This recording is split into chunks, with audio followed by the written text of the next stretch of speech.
আসসালামু আলাইকুম প্রিয় শিক্ষার্থীবৃন্দ, সবাইকে সহজ ইংলিশ ক্লাস থেকে স্বাগতম জানাচ্ছি।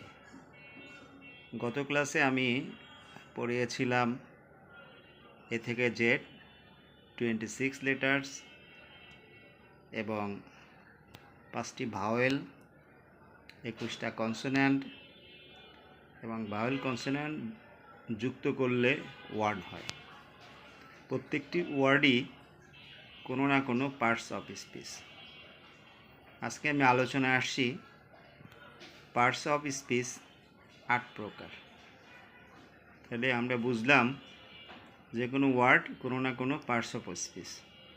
পার্টস অফ স্পিচ 8 প্রকার: noun, pronoun, adjective, verb, adverb, preposition, conjunction, interjection.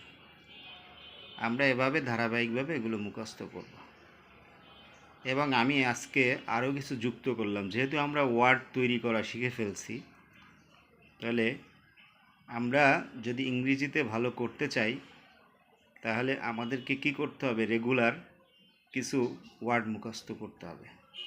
যেমন আপনি যদি মিনিমাম 5টি ওয়ার্ড মুখস্থ করেন তাহলে দেখা যাবে একটা সময় গিয়ে আপনার কিছু ওয়ার্ড স্টক হয়ে যাবে। এদিকে আপনি গ্রামার শিখে ফেললেন, রাইটিং স্কিল ডেভেলপ হয়ে গেল, সাথে আপনি কিছু ওয়ার্ডের মালিক হয়ে গেলেন। তাহলে কি হবে?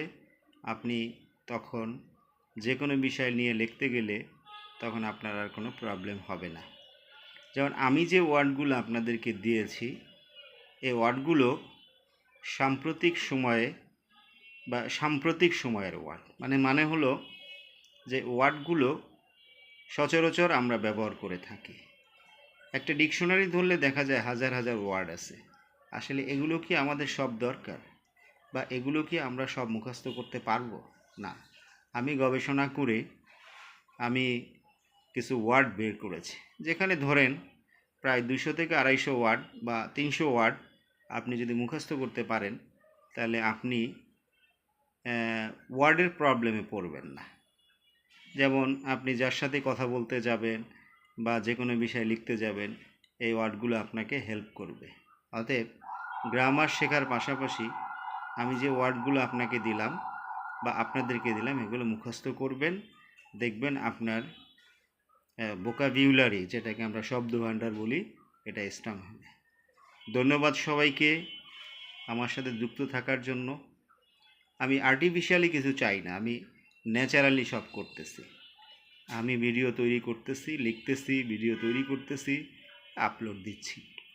পাশে থাকুন, পাশে রাখুন। ধন্যবাদ সবাইকে।